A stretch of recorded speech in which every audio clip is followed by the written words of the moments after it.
We're gonna move on to topic number two, and we're gonna talk about the quarterback battle. That's one clarity that we were able to get. We was able to get a couple hours ago.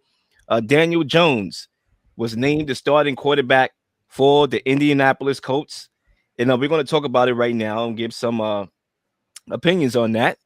And here we are. So the question is, does this route make sense for the Colts? And what's next for AR-15? Two-part question. Zach, your thoughts on Daniel Jones being named the QB1? So I hinted at this a little earlier in the show, right when we started, is that usually during this time of year in training camp, we'll have our eyes on one or two quarterback competitions, and we're tracking the battle each and every day because there's some intrigue. We want to know who ends up starting because it could affect our feeling on these teams and how they're going to do, whether it's between a rookie and a veteran. That's kind of what the situation is here, even though Richardson's going into his third year.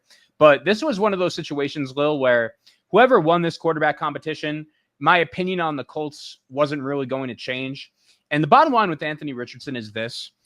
I think the Colts franchise gave up on him the minute he tapped out of that game last year against Houston. I just have the date right here. It was on October 28th last year. The Colts played the Texans. That was week 8. Houston ended up winning the game 23-20.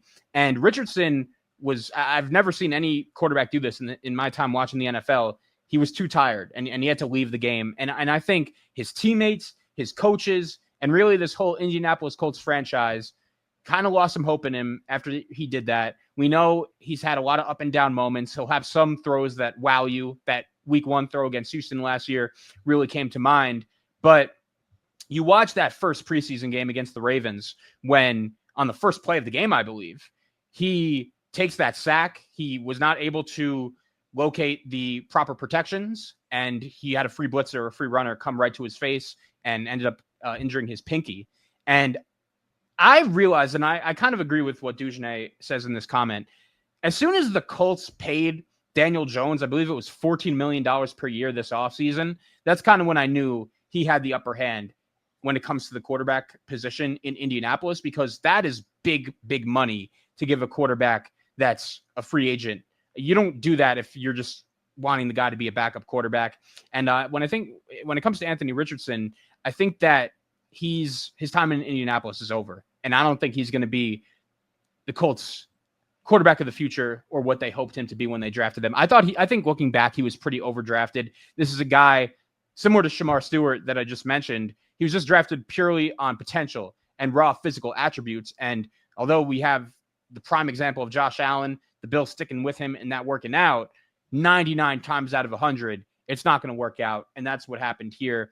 The thing with Richardson, too, is that he barely played at Florida. He didn't even play that much in high school. He has to play more football, but I think the Colts made a mistake playing him right away as a rookie because he just clearly wasn't ready. He needed more time to learn. He needed more time to develop. And I think ultimately those mistakes are catching up with them right now. He also, I think, has not shown he could stay healthy. And when it comes to Daniel Jones, we kind of know what he is at this point in his career. The ceiling isn't that high. But I do think if the Colts have any chance of winning anything this year, Jones is the right guy to go with. He's brought the New York Giants to the playoffs. He won a playoff game over the Minnesota Vikings on the road only a couple years ago. And this Colts team does have some talent on the offensive side of the ball, right? Jonathan Taylor, Michael Pittman, Josh Downs is a player I really like. Tyler Warren, the first-round pick out of Penn State at tight end. I think he's a really good player, promising. So, look, this was a situation where no matter who the Colts were going to take and pick, I wasn't really feeling too high on them. Daniel Jones, I think, will hire this team's floor, but there's no ceiling with this guy. So that's really my take on this quarterback opinion, Will. Sure, the Colts took Daniel Jones. You can make the case it's the right decision, but I don't really think it means anything that much for them. And Anthony Richardson, maybe he does profile as a guy that needs to get out of Indianapolis, maybe find himself in the right situation with the right coach and go from there. But ultimately, the Colts took him with a top 5 pick, and that pick is going to end up being a pretty bad one. Yeah, this route doesn't make a lot of sense to me. I think this decision has zero upside. And I know the Colts invested a top 10 pick on AR-15 a few years ago. And I would like to see those raw traits that he has, those physical attributes are still very raw I would like to see him develop more. I think a lot of teams are being lazy when it comes to the development of quarterbacks. A lot of things change. It's a copycat league in many different directions, and teams are getting less patient. Jobs are on the line, so there's not a lot of there's pressure. Hey, my job is on the line. I'm going to play the best guy at this point, but then you lose the fabric of what it means to develop. Tom Brady already told us, and gave us insight on why we have so many young quarterbacks struggling today, like Bryce Young, who was struggling. I know a lot of people think he is going to improve, and he did improve last year towards the back end, but he got benched at one point. We look at those things and we wonder why it's happening, and that's because guys are being asked to do a lot of things early. And look, I'm not one of them type of people that want to pick sides here on how you should develop a quarterback, but my point being is that we already know what we got from Daniel Jones. We got 6 years of this guy. Okay, this guy won one playoff game, I believe. That year, they went 9-7-1. That might have been his best football. Okay, and even if he was to duplicate that again, it may not even be enough for the Colts to even make the playoffs this time around, right? And look, Daniel Jones, I didn't always think he was put in a great situation in New York, but he has 6 years to show us a flash or two that he could be a capable starting quarterback in this league. I don't think he has shown us that thus far. He's inaccurate. At times he does a few good things, with the layup throws and the short game. And there's times where I feel like he's inaccurate down the field, But I would like to reference this point made by Shane Steichen a couple months ago. And to Dujanay's point, I want to combine the two because it makes Dujanay's point look very valid. Salute to my guy Dujanay, the Not Bland Show. Make sure you tap in. Okay. Shane Steichen said, and I quote, "I think it's the most consistent guy who will win the job. I really do. Because at the end of the day, you got to be able to move the football consistently up and down the field and make good decisions." This was back in April. You cannot have, you can have splash plays. Okay, so clearly, right? I know what we're talking about here. But if you're going to do that sparingly up and down, I think the passing has got to be consistent on a consistent basis to get where we want to go. So as you can see in that quote, you can have the splash plays. But if you're going to do that sparingly up and down, the passing has got to be consistent. That's a clear and direct message to who, Zach? AR-15, right? So clearly, we have a guy who wasn't really on board with AR-15, a guy who gave up on AR-15 back in April when he made this comment, okay? So clearly, to Dujanay's point, this wasn't a quarterback battle. I agree, 1,000%. It wasn't, okay? Whatever happened last year, with AR-15 quitting, in the middle of the game, with the struggles last year, with the injury the year before, they gave up. That's why they paid, to your point, Zach, Daniel Jones $14 million, okay? It's not hard to read. This wasn't a quarterback battle. Okay, it wasn't. All right, I agree with Dujanay. Now, I do think, and Zach, before I get the mic back to you, I just want to expand on this point here. I think the Colts' failure to develop AR-15 and get him on the right track will alter the way how teams look at raw talent and abilities, right? Because we saw it with Trey Lance. You mentioned the lack of games that AR-15 played. Well, Trey Lance is literally the model for lack of games. This guy barely played any football, right? You take those two guys with physical traits. Obviously, the 49ers traded up to draft Trey Lance. They wanted him to compete right away with expectations right away, and he needed game reps. You look at Trey Lance right now. He has been the most improved player this preseason, in my opinion. He has looked more confident. He has been making nice downfield throws. He's been putting touch on his balls. No Diddy, obviously. And he looks more improved. He looks like he can be, in due time, a starting quarterback again. Again, he needed those reps. The same thing can be said for AR-15. You look at Jaden Daniels, 55 college games. You look at Bo Nix, 61 college games. You look at Brock Purdy, 48 college games. These guys all had game reps and game experiences, right? A lot of people want to harp on and beat down the Dylan Gabriel pick. Oh, why would you draft that guy? He's too small in the third round. This guy had 43 games he played in college. Okay, excuse me, 48 games. Was it 48? It was 6 years of college football this guy has played, Dylan Gabriel, right? And you look at Richardson and you look at Lance, 43 games between them combined. So I think what we have here is that we know it to be a copycat league where Mahomes had these physical attributes and he took off and he fell a little bit and he took off, the second year when he got the job. It shifted the way how we view quarterback then. Everybody wanted the next Mahomes. But I think here with Trey Lance, with AR-15, lack of game reps, just raw physical abilities, it's going to change the way how teams draft going forward. Sure, we are going to like those physical traits, but we are definitely going to look more into how much game reps have you gotten. And if you didn't get a lot, then maybe it's just best for you to sit for a year.